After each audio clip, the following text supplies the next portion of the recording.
ఇక ఎండలకు సంబంధించి మరింత సమాచారం అందించడానికి విజయవాడ నుంచి లీలా, అలాగే వరంగల్ నుంచి నవీన్, అలాగే కరీంనగర్ నుంచి శ్రీనివాస్ కూడా అందుబాటులో ఉన్నారు. మొదటైతే విజయవాడలో ఎండల పరిస్థితి ఎలా ఉంది అన్నది మా ప్రతినిధి లీలాని అడిగి తెలుసుకుందాం. లీలా, తెలుగు రాష్ట్రాల్లో అయితే ఎండలు విపరీతంగా ఉన్నాయి. ప్రస్తుతం విజయవాడలో పరిస్థితి ఎలా ఉంది? మామూలుగా లేదు.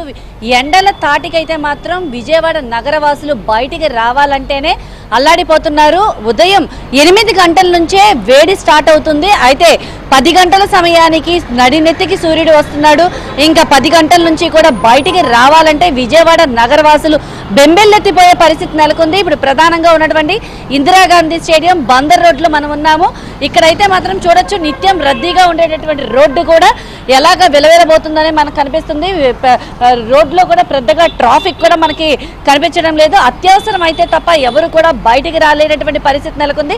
ఎందుకంటే ఉదయం 8 గంటల నుంచే వేడి, అలాగే ఉక్కపోత, ఎండకైతే మాత్రం విజయవాడ నగరవాసులు అల్లాడిపోతున్నారు. ఒక్కసారిగా క్లైమేట్ చేంజ్ అయిపోవడంతో ఎక్కడికక్కడ కూడా రోగాలు కూడా ఎక్కువ విజృంభిస్తున్నాయి. ఇటు జ్వరాలు, విష జ్వరాలు రావడం, వాంతులు, విరోచనాలతో హాస్పిటల్ కూడా కిక్కిరిసిపోతున్నాయి. ఎక్కడికక్కడ వాతావరణ శాఖ ఎప్పటికప్పుడు సూచిస్తుంది ఎవరైతే ఉన్నారో పెద్దవాళ్ళు, అంటే 50 ఏళ్ళు దాటిన వాళ్ళు బయటికి రావద్దని, అలాగే పసిపిల్లలతో కూడా బయటికి రావద్దని ఎప్పటికప్పుడు వాతావరణ శాఖ సూచిస్తుంది.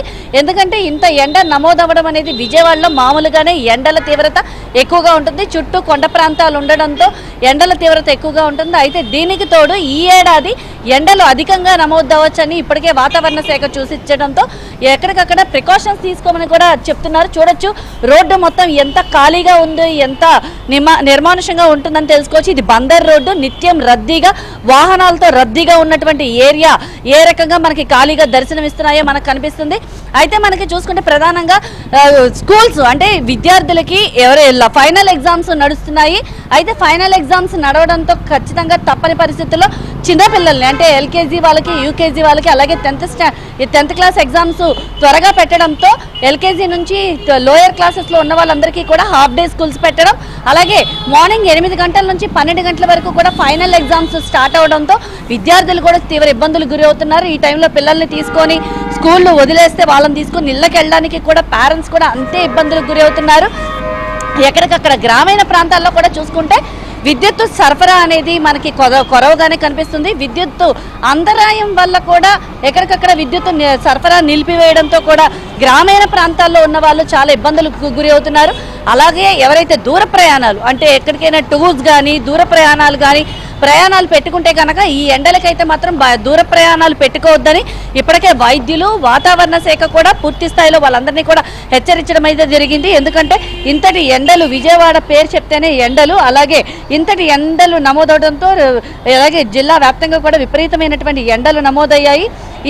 ఈ ఎండలకైతే మాత్రం చిన్నపిల్లలు కానీ పెద్దవాళ్ళు కానీ బయటికి రావద్దని చెప్తున్నారు. ఎక్కడికక్కడ చలివేంద్రాలను కూడా అదనంగా ఏర్పాటు చేయడం అయితే జరుగుతుంది.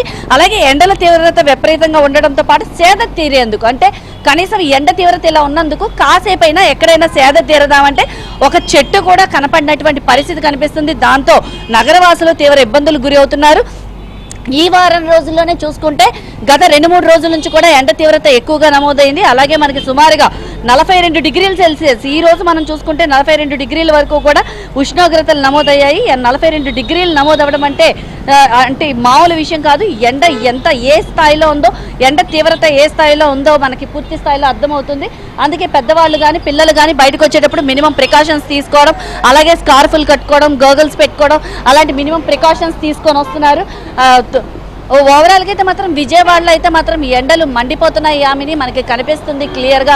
ఎవరైనా పెద్దవాళ్ళు కానీ చిన్నపిల్లలు కానీ బయటికి రావాలంటే ఇబ్బంది గురి అవుతున్నారు. అలాగే ఎగ్జామ్స్ టైం అవ్వడం వల్ల కూడా చాలా ఇబ్బందులు గురి అవుతున్నారు. ఓవరాల్గా అయితే పెద్దవాళ్ళు కానీ పిల్లలు కానీ ఉదయం 10 లోపే బయటికి రావాలంటున్నారు. 10 దాటాక బయటికి రావద్దంటున్నారు. అలాగే సాయంత్రం 6 దాటే వరకు బయటికి రావద్దని చెప్తున్నారు. ఎందుకంటే ఈ ఎండ తీవ్రత, ఈ గాల్పుల వల్ల, వడగాల్పులు, ఉక్కపోత వల్ల రాత్రి 8 అయినప్పటికీ కూడా ఈ వేడి సెగ అనేది తగ్గటం లేదు. ఎండ తగ్గినప్పటికీ కూడా సెగ, వేడిమి, ఉక్కపోత అనేది తగ్గకపోవడంతో పెద్దవాళ్ళు మినిమం ప్రికాషన్స్ జాగ్రత్తలు తీసుకోవాలని చెప్తున్నారు. బయటికి కూడా రావద్దంటున్నారు. వచ్చినా ఖచ్చితమైనటువంటి ప్రికాషన్స్తో బయటికి రావాలని చెప్తున్నారు. ఆమెని ఇది విజయవాడలో ఉన్నటువంటి